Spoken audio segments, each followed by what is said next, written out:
Welcome back, viewers. You're watching WION World is One. This is World DNA, the show that gets you ahead of the rest. I'm Shivan Chandna. And I'm Jyotsna Kumar. On the show today, Israel has returned the bodies of 45 Palestinians to Gaza, bringing the total number of bodies handed over and the ceasefire to 270. Now, Hamas agreed under the ceasefire to hand over the remains of 28 dead hostages in exchange for the bodies of 360 Palestinian militants. As of Monday, 20 bodies have been handed over by Hamas. We'll bring you all the details on the show on the top.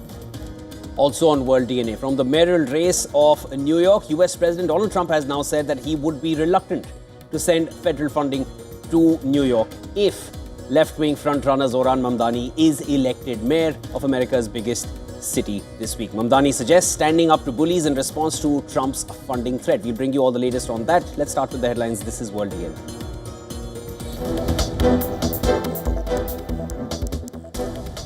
Zoran Mamdani urges standing up to bullies as Trump threatens stopping federal funding to New York if he is elected mayor.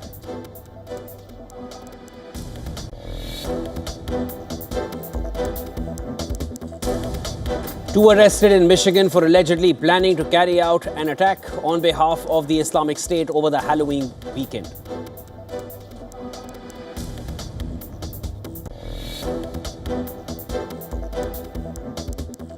Ukrainian President Volodymyr Zelensky rejects Russian claims that Moscow's forces are advancing on several parts of the front in eastern Ukraine, claims they have not had any success in Pokrovsk in recent days.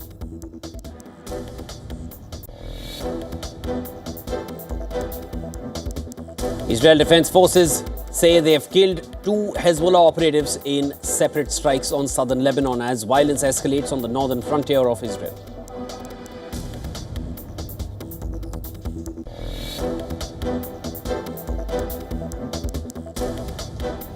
Israel hands over 45 Palestinian bodies a day after return of 3 Israeli soldiers' remains.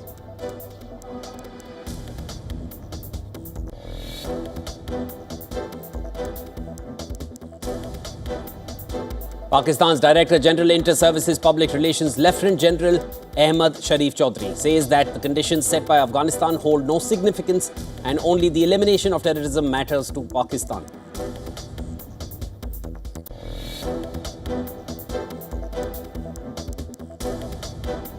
North Korea announces that its longtime ceremonial head of state, Kim Jong-nam, has died at 97 due to multiple organ failure.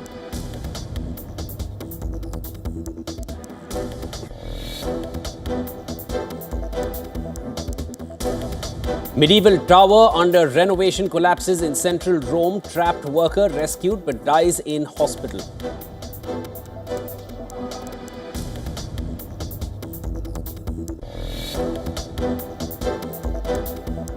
A key U.S. Fed governor is warning inflation will stay high through next year as Trump's tariffs continue to filter into consumer prices. Lisa Cook says she's ready to act if inflation worsens, even as she legally fights Trump's attempt to remove her.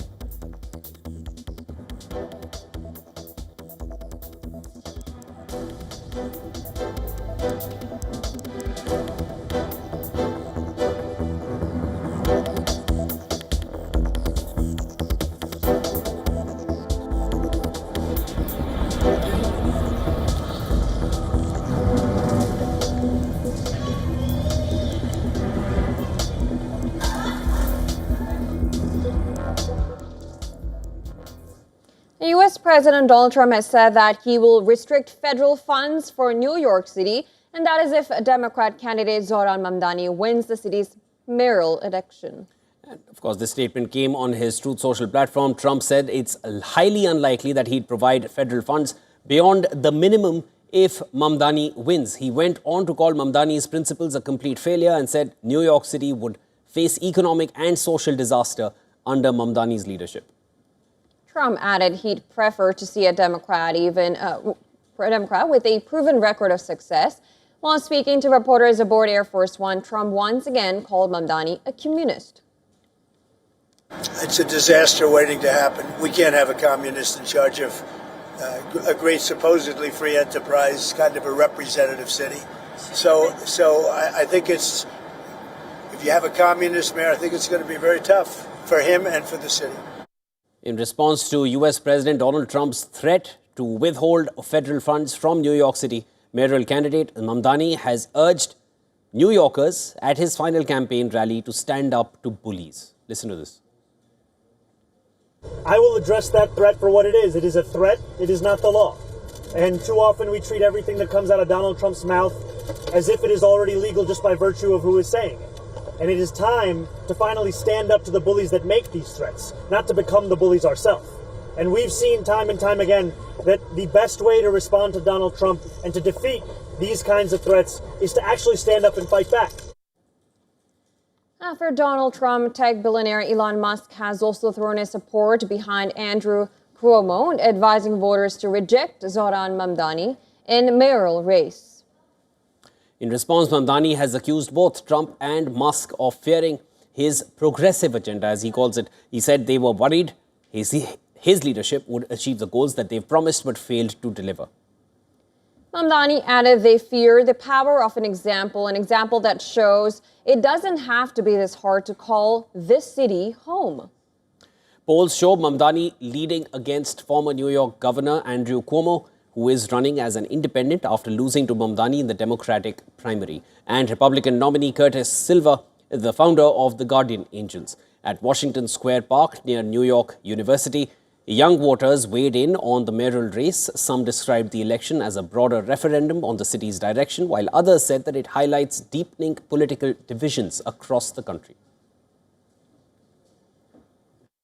For me, Zoran was the most clear about his intended goals and the ways he was going to reach them. For instance, like matching the corporate tax rate to that of Jersey's 11.5% and explaining the mechanisms by which he was going to do that. I think a lot of the other candidates, especially Cuomo, whenever I did my research, it was far more vague and it was a lot more kind of normative assertions about what's right and what's wrong and what's good and not. But it's like, at the end of the day, what are you going to do?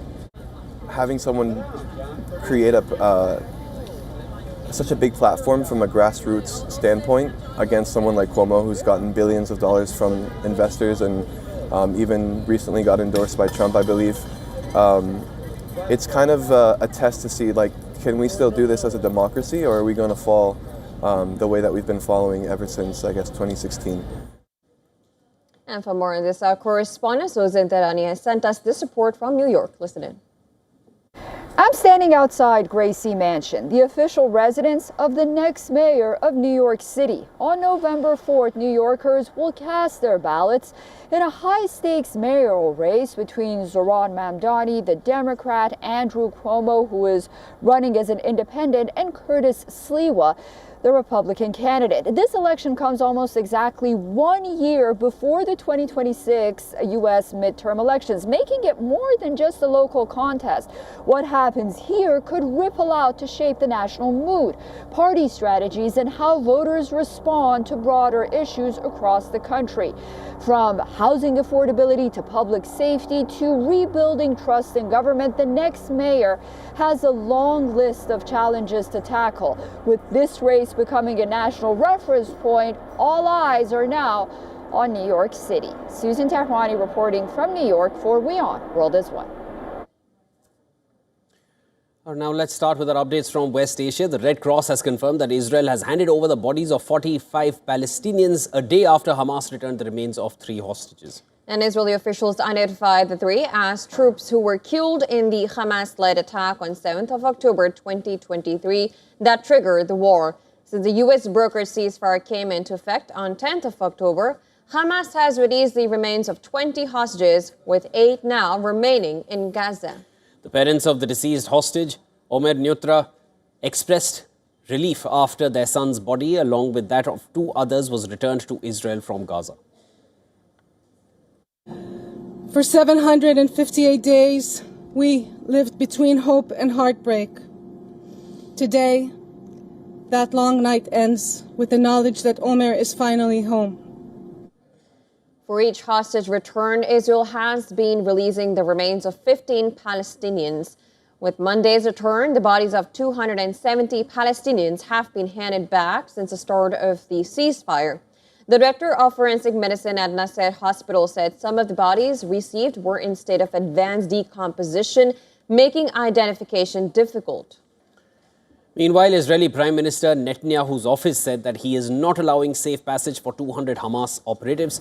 According to Israeli estimates, some 200 Hamas members are currently located in the tunnels underneath the IDF-controlled parts of southern Gaza, especially in Rafah, and are unable to retreat to the Hamas-controlled areas without emerging from their tunnels and being spotted by Israeli troops. Local media reported on Monday that Israel would approve the fighters' safe passage if they agree to give up their weapons. However, after receiving heavy criticism, Israeli officials vehemently denied these reports.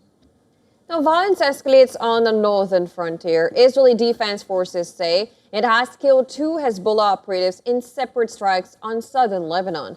Israel in recent days threatened to expand its attacks against the Iranian-backed Lebanese armed group.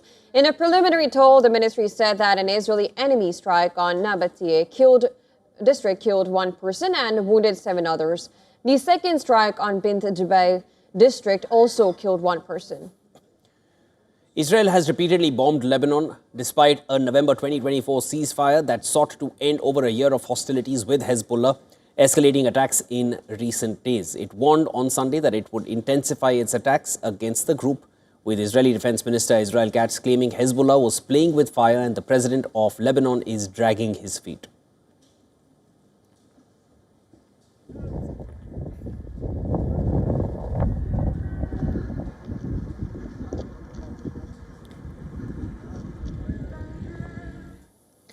Now, a Ukrainian military drone has captured footage revealing extensive destruction in the embattled city of Pokrovsk.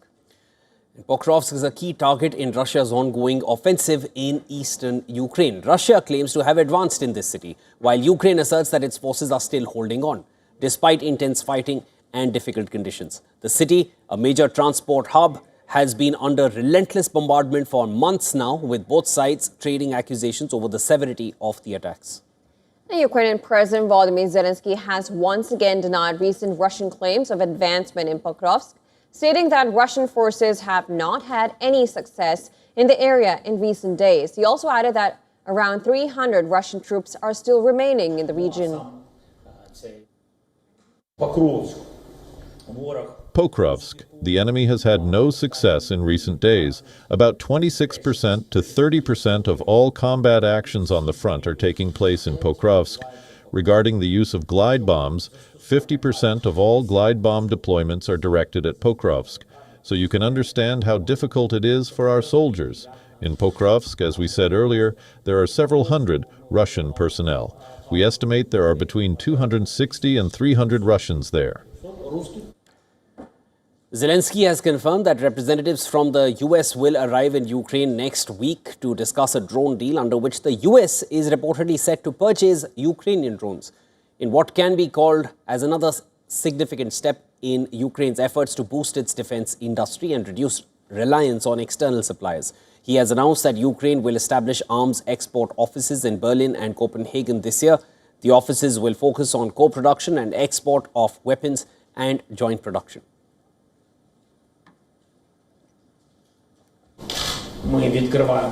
We are opening 2 export capitals. This is co-production. And the export that we talked about, it concerns the weapons that we can afford to sell in order to have additional money for our domestic production of scarce things that we don't have enough money for. The first 2 capitals, this has been decided at the level of the companies that will be in co-production, as well as at the state level. The first 2 capitals, where our representative offices will be, are Berlin and Copenhagen. And Russia is bombing Ukraine's strategic town of Pokrovsk. Now, this is a new front of war that has opened in Ukraine's eastern front, where Russian firepower meets Ukrainian grit. And this is as the battlefield heats up. President Donald Trump cools on the Tomahawk missiles for Ukraine and urges self-settlement for Ukraine. Take a look at this report.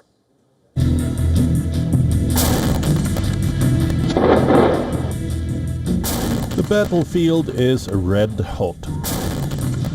The thunder of tanks, the roar of artillery echo for miles across the eastern front.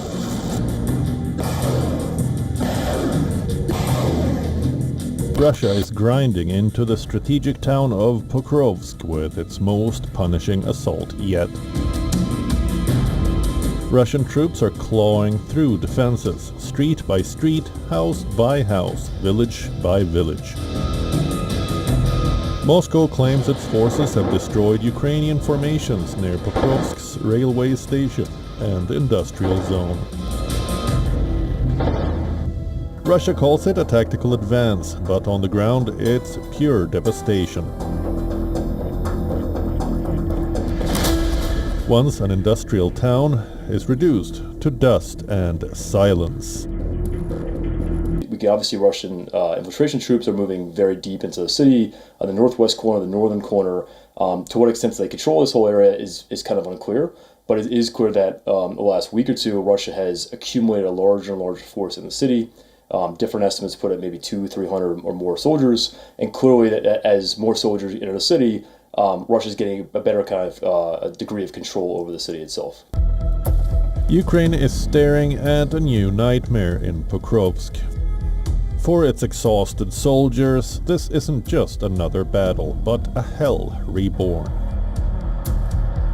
As Ukraine scrambles for more weapons to counter Russian offensive, US President Donald Trump has stunned his allies.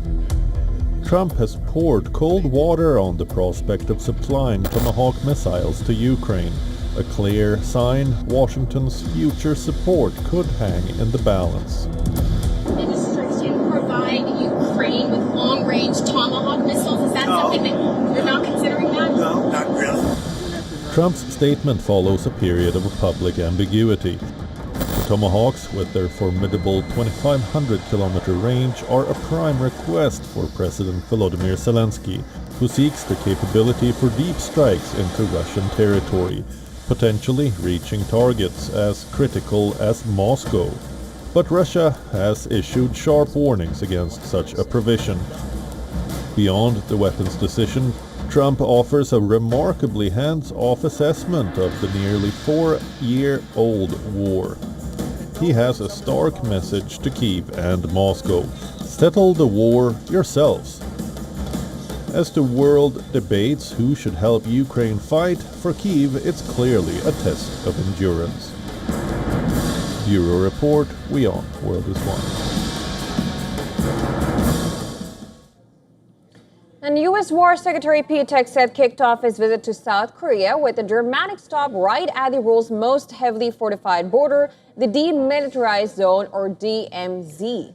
His visit comes at a moment of shifting security priorities across Asia and talks that could redefine the role of American troops stationed in the region. It's a symbolic and high-stakes journey in equal measure at the tense border dividing North and South Korea. Hegseth walked the line, literally. It's the first time in 8 years that a U.S. defense chief has stepped foot here at the border village of Panmunjom, where the Korean War armistice was signed over 70 years ago. Hegseth met his South Korean counterpart, An Gyu-bak. They will be holding crucial talks tomorrow during their annual security consultative meeting, the top military forum of the two countries. Chairman of the Joint Chiefs of Staff of the two countries held their annual meeting today to discuss strategic and operational directions for their combined forces.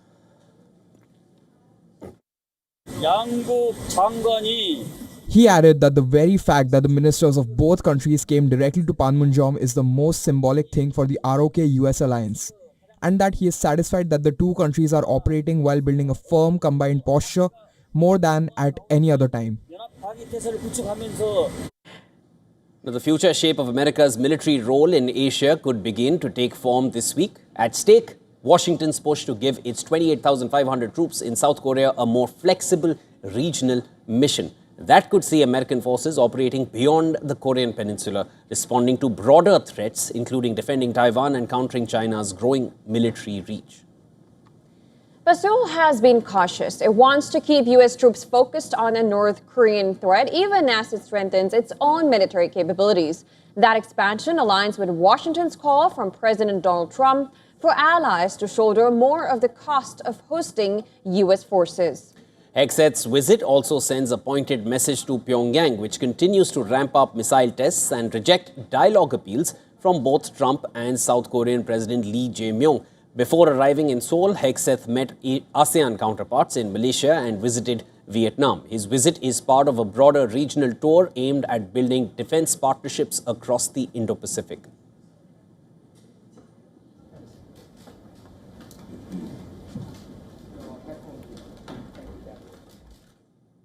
Iraq is scheduled to hold parliamentary elections next week on the 11th of November. Now, the polls are being held to elect 329 members of Iraq's Council of Representatives. The council elects the country's president and approves the appointment of Iraq's prime minister. But there's a voter apathy over a lack of change in Iraq's administration.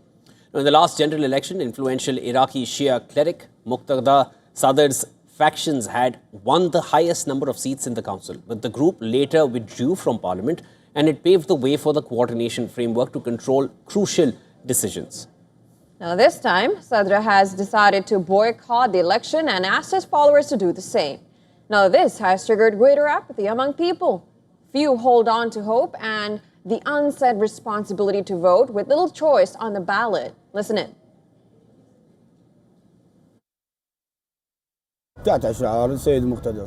We are boycotting the elections due to the absence of essential services. Young people are struggling with unemployment, and there are no adequate hospitals or schools. We, the youth, are enduring severe hardship. In past elections, we cast our votes but watched as unqualified candidates won and joined the government, bringing only corruption and sectarianism. Even now, during this election, some are trying to stir up sectarian divisions through their campaign slogans. We aspire to see change and the emergence of new MPs who can improve the situation. It is this hope for change that drives me to vote. Thank God, we can see real progress in Baghdad. There's noticeable development in this street, Al-Mutanabi. Across all the provinces of Iraq, we've witnessed improvements in infrastructure, including bridges and roads.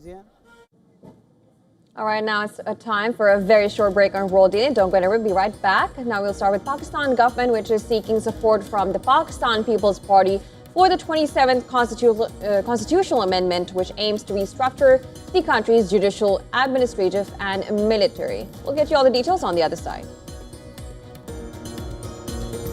Also on the other side, heart-touching stories are emerging from the Indian women's team's maiden ODI World Cup victory. But less is known about the coach Amol Muzamdar, who gave India's Chak De moment on Sunday. We'll bring you the latest on that as well. This and a lot more lined up for you on the other side of a short break. Come right back. This is World DNA.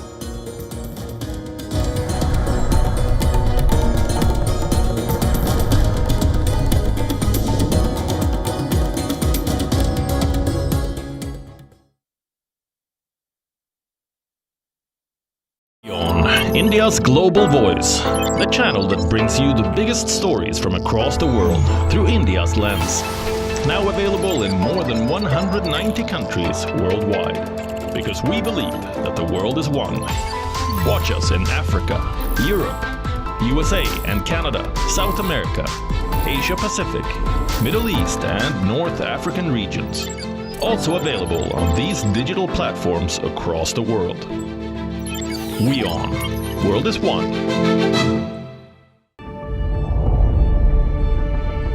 The Earth is sending distress signals. Wildfires, droughts, and melting glaciers. Can we reverse the damage? Explore the harrowing effects of climate change. It's a wake-up call. Global emergency. Climate Tracker on WION World is One.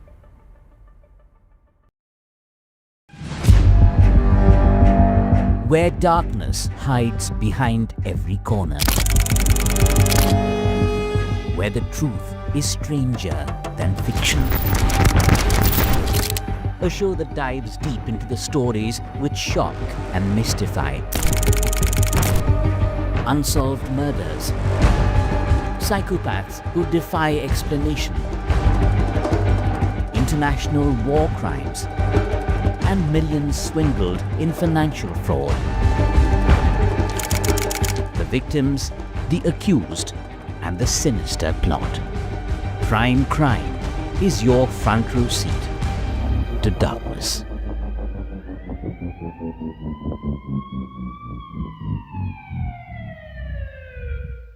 Rashtriya Swayamsevak Sangh.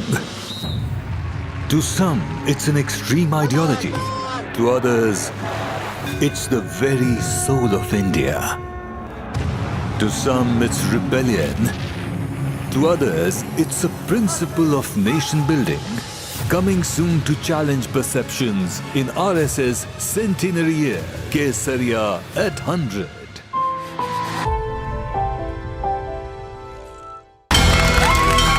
From the bustling trading floors of Wall Street to the vibrant exchanges of Asian stock markets, WION breaks it down for you to make sense of what's happening. As we reveal the key factors behind events, strategic battles, and the game-changing business decisions that shape the world. We bring you all of this and more on World Business Watch.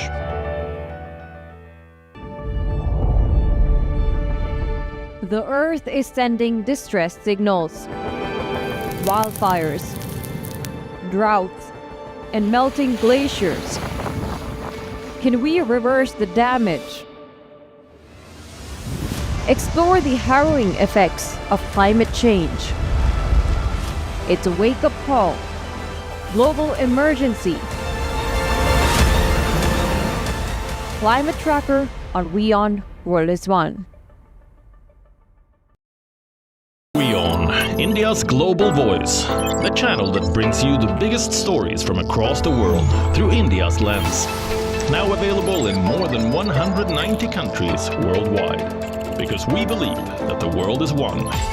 Watch us in Africa, Europe, USA and Canada, South America, Asia Pacific, Middle East and North African regions. Also available on these digital platforms across the world. WION, World is One. From the bustling trading floors of Wall Street to the vibrant exchanges of Asian stock markets, WION breaks it down for you to make sense of what's happening. As we reveal the key factors behind events, strategic battles, and the game-changing business decisions that shape the world. We bring you all of this and more on World Business Watch. Where darkness hides behind every corner. Where the truth is stranger than fiction. A show that dives deep into the stories which shock and mystify. Unsolved murders. Psychopaths who defy explanation. International war crimes. And millions swindled in financial fraud. The victims, the accused, and the sinister plot. Prime Crime is your front row seat to darkness.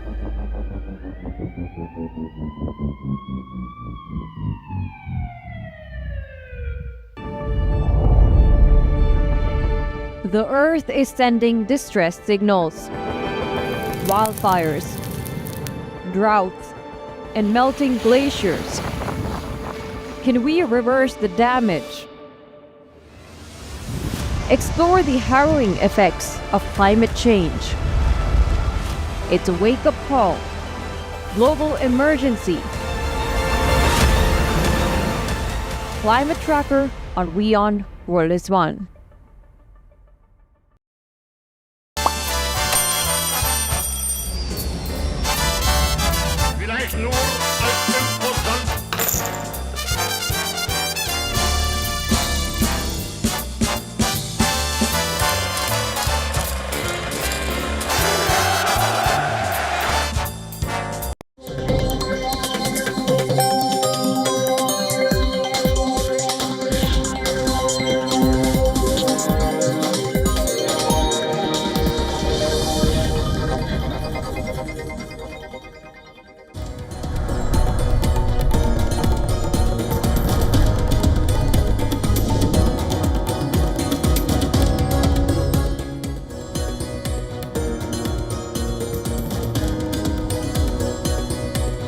Welcome back, viewers. You're watching World DNA with Jyotsna and I'm Shivan. Lots more to discuss. Let's start with the headlines.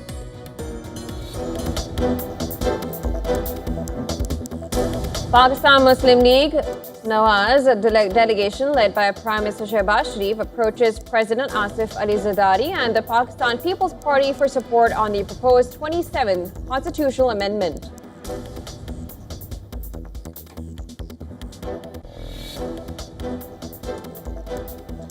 Israel hands over 45 Palestinian bodies a day after the return of 3 Israeli soldiers' remains.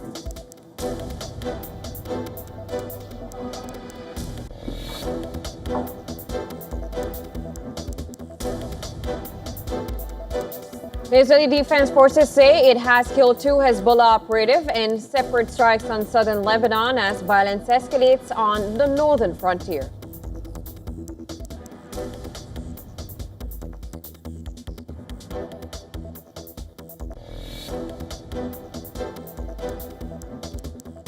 Ukrainian President Zelensky rejects Russian claims that Moscow's forces are advancing on several parts of the front in eastern Ukraine. Claims they have not had any success in Pokrovsk in recent days.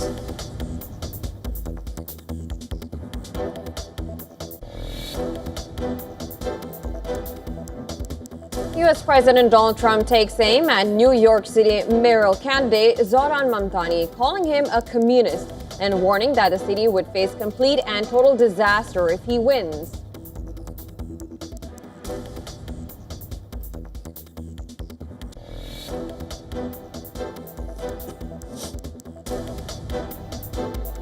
Two arrested in Michigan for allegedly planning to carry out an attack on behalf of the Islamic State over the Halloween weekend.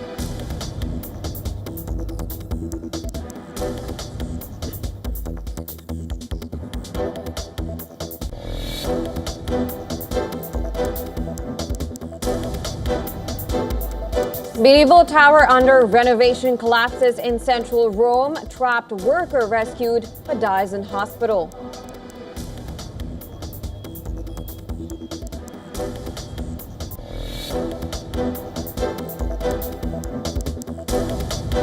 Britain's Prince William plays volleyball on Rio de Janeiro's Copacabana beach as he is in Brazil on a royal visit.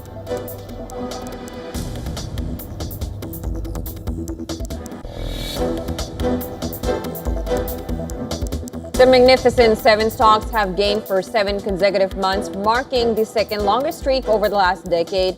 As a result, the market value of those firms surges above $20 trillion for the first time in history.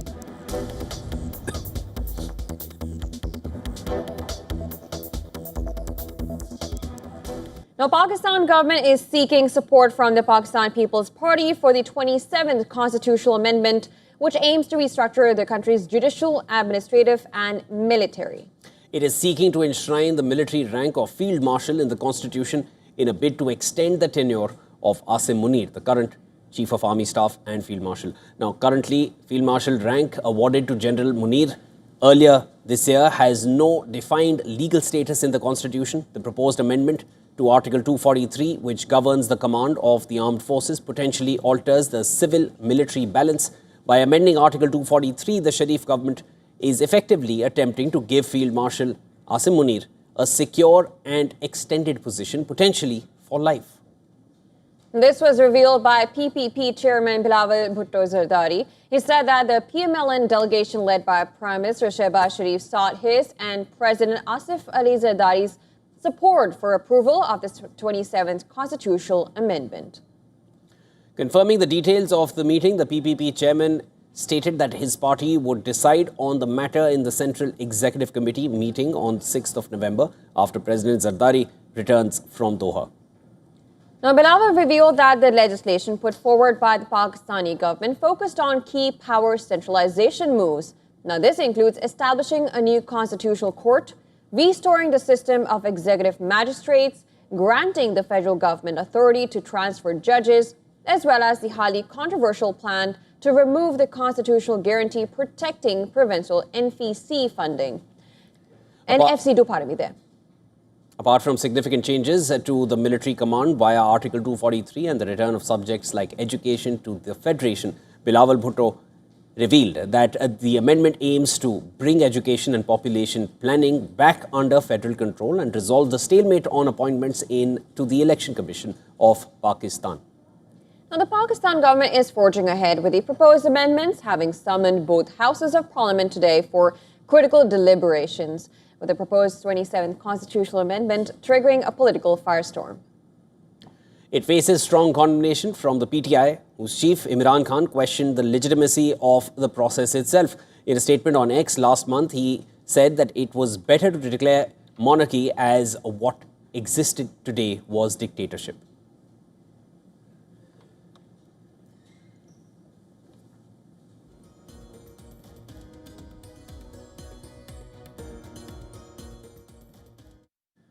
China has reached a new energy independence milestone in what it calls by breeding uranium in a series of experiments championed by a premier Chinese Academy of Sciences. Now, the Shanghai Institute of Applied Physics, a leading Chinese research organization, has announced a groundbreaking achievement in fission technology that could revolutionize clean and sustainable nuclear power. Its experimental reactor located in the Gobi Desert has successfully achieved thorium to uranium fuel conversion, a milestone that could pave the way for an almost limitless supply of nuclear energy. Now, at the heart of this breakthrough is a process known as in-core thorium to uranium conversion that transforms naturally occurring thorium-232 into uranium-233, which is capable of sustaining nuclear chain reactions. This transformation occurs through a precise sequence of nuclear reactions. All this happens in a 2 megawatt liquid fueled thorium-based molten salt reactor, which is the only operating example of its kind in the entire world. Now, scientists who published their article believe the innovation is poised to reshape the future of clean, sustainable nuclear energy. Reportedly, one mine site in Inner Mongolia is estimated to hold enough of thorium to power China entirely for more than 1,000 years.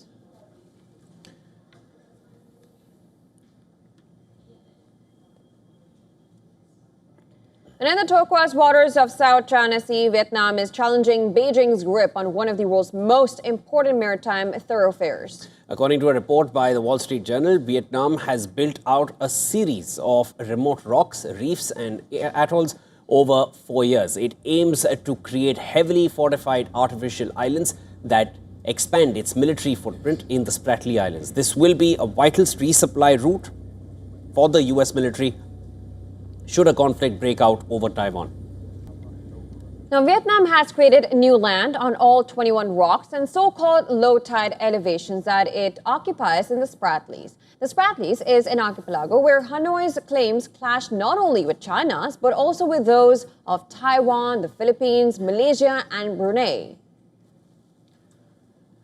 Reports suggest the new artificial islands now sport multiple ports to a 2-mile-long airstrip to accommodate large military aircraft, ample munitions storage and defensive trenches that could host heavy weaponry. As of March, Vietnam has built more than 2,200 acres of artificial land in the South China Sea, compared with just under 4,000 acres constructed by China.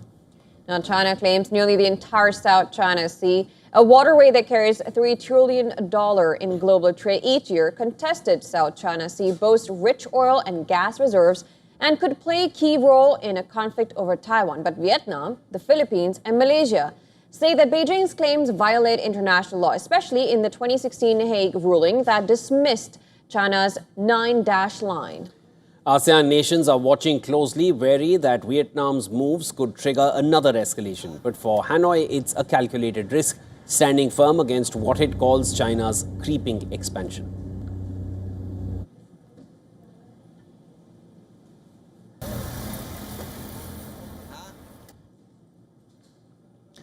Bangladesh's interim government, led by Mohammad Yunus, has urged all political parties to reach a consensus regarding a democratic reform plan. And this, or face action if not provided with a decision within a week's time. Time and again, Yunus, who leads the government as chief advisor, has argued that the reform charter is vital to prevent a return to authoritarian rule.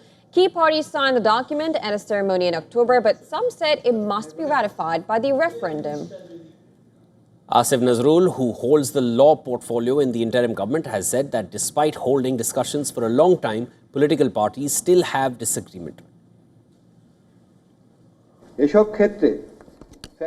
In these cases, political parties who were also long-time allies in the anti-fascist movement are being urged to hold discussions among themselves on their own initiative and provide unified guidance to the government as soon as possible, if possible within 1 week. Nazrul cited disagreements on the timetable of the referendum and the topics to be included. Bangladesh has been in political turmoil since Sheikh Hasina was ousted from power in August 2024. The July Charter, named after the revolt, has become a flashpoint between parties now that are vying for power ahead of national elections expected in February 2026. Yunus, who has pledged to step down after elections, says the reform plan will strengthen checks and balances between the executive, judicial and legislative branches.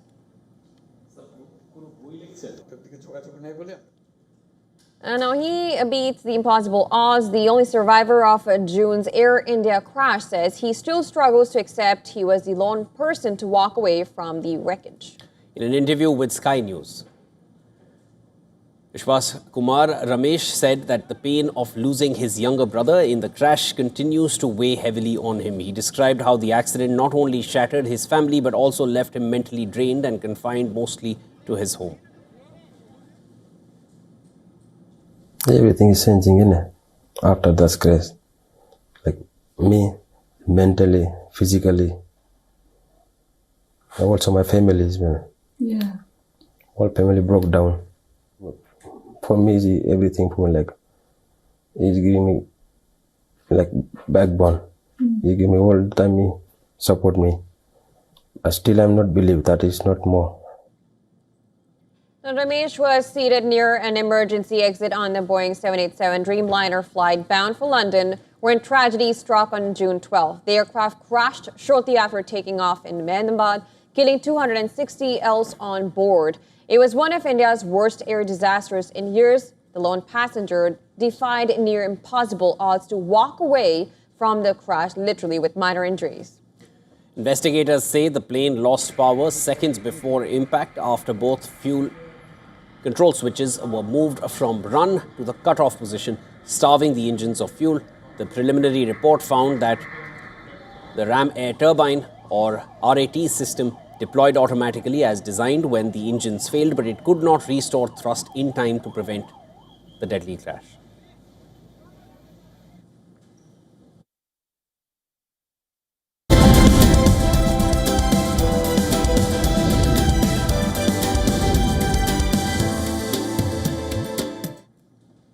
A concerning new trend in the United States has emerged that is shaking up the job markets. Now, major companies across the country are announcing layoffs in large numbers, and nearly 950,000 jobs have been cut off this year alone, which is the highest total since 2020. And with more cuts expected, some economists are warning that this could signal the beginning of a larger downturn. Take a look at this next report. US job markets are raising the alarm. In the month of September, Starbucks cut 900 corporate jobs. In October, Target followed suit, eliminating 1,800 positions. These cuts are not isolated cases. Amazon axed 14,000 corporate roles, and Molson Coors reduced its workforce by 400. While each company has a specific reason for these layoffs, there is a common thread: a growing reluctance to hold on to workers in the face of shifting economic realities. The recent wave of layoffs has raised concerns among economists. According to Challenger, Gray, and Christmas, nearly 950,000 US jobs were cut through September, the highest year-to-date total since the pandemic year of 2020. That number has only increased since October. While 2020 was driven by the pandemic, these cuts are not linked to health crises. They reflect broader shifts in the labor market. Historically, US companies have been hesitant to lay off workers, often holding on to staff during uncertain times in what's been called a labor hoarding phase.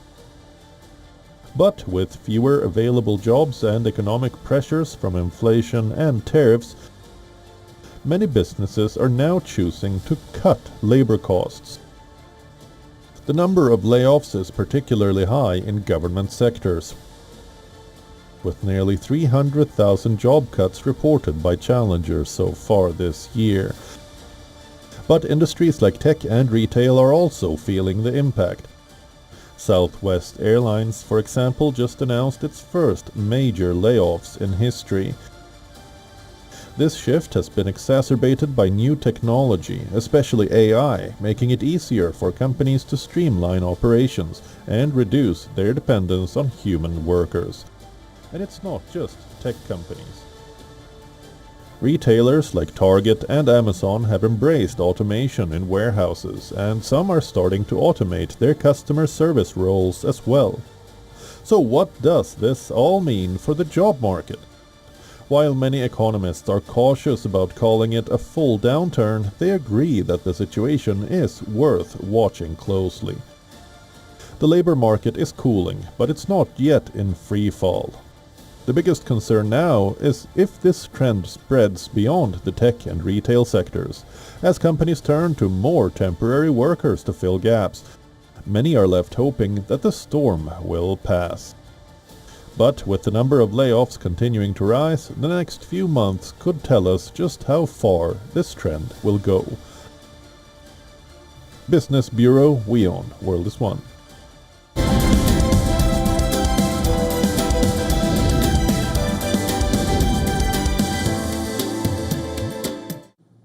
Now, tech giant Microsoft has announced plans to spend more than $8 billion in the UAE by 2029. It's as part of an expansion in cloud computing, data centers, and artificial intelligence. Microsoft's president, Brad Smith, made the announcement in Abu Dhabi, saying the investment will help turn the Gulf nation into a global technology hub. The commitment includes plans to nearly triple the number of NVIDIA chips Microsoft operates in the country, bringing in advanced equipment that had previously been restricted by the US government. Microsoft has said that it will invest $5.5 billion in capital expenditure on cloud and AI infrastructure from 2026 to 2029 and about $2.4 billion in operating costs and local hiring. The investment comes as Microsoft, like other tech giants, is racing to build AI infrastructure worldwide to meet surging demand for computing power. Earlier this year, the company invested $1.5 billion in G42, an Abu Dhabi-based AI firm that builds cybersecurity systems, cloud services, and even spacecraft. Meanwhile, OpenAI, Microsoft's biggest AI partner, chose the UAE as the first country outside the US to host its Stargate data center project. Microsoft also received US government licenses in September to export advanced AI chips to the UAE, making it the first American company to get such approvals this year. The announcement bolsters the UAE's ambition to be a leader in cloud computing and artificial intelligence, as well as underscores how big tech companies are deepening their footprint in the region.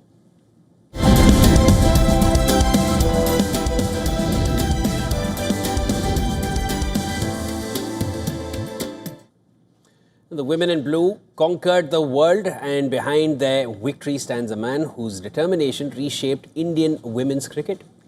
And he's long been called the best Indian player never to play for India, but now destiny has given Amol Muzumdar the biggest victory of all as coach of the world champions.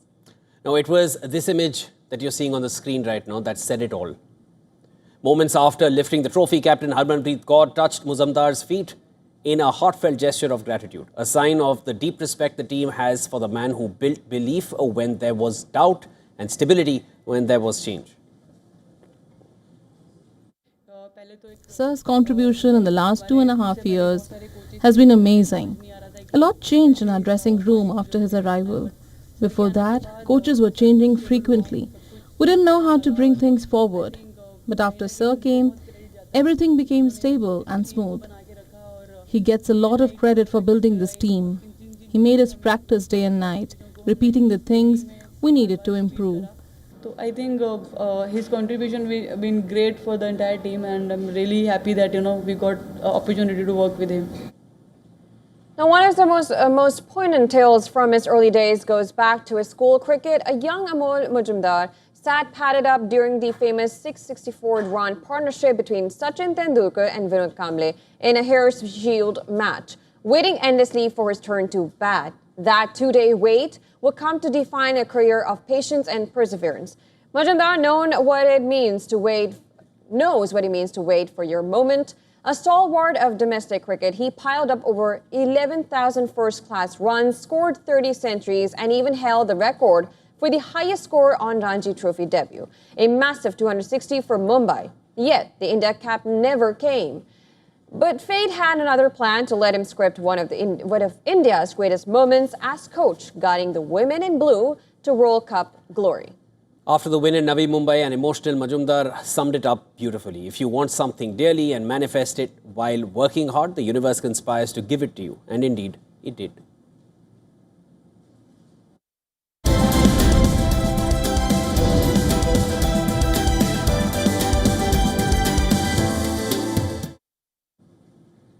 Hollywood's charismatic star Matthew McConaughey turns 56 today. Let's take a look at the journey of this actor who's known for his southern charm, distinctive voice and range of roles. Born on the 4th of November, of course, 1969 in Texas, McConaughey made his film debut in 1993's Dazed and Confused. The role gave him his iconic line, "All right, all right, all right." His easygoing style and on-screen presence quickly made him a fan favorite. Through the 2000s, the star became a rom-com staple with films like How to Lose a Guy in 10 Days, The Wedding Planner, and Failure to Launch. But his career took a serious turn with a phase marked by deep, gritty roles. He earned critical acclaim for Dallas Buyers Club in 2013, winning the Academy Award for Best Actor for his portrayal of Ron Woodruff.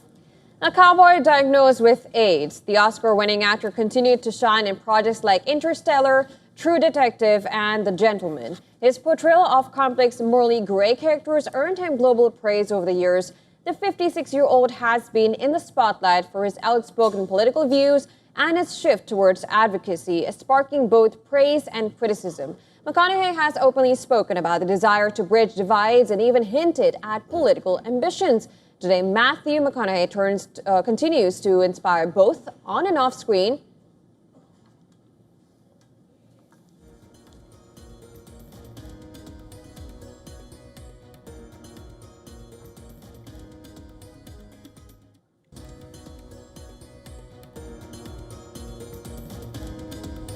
All right, with that, we call a wrap to this bulletin and DNA. We'll be right back with more news and updates. And before we go, here's a look at all the climate stories making headlines across the world. Stay tuned. You're watching WION World is Fun.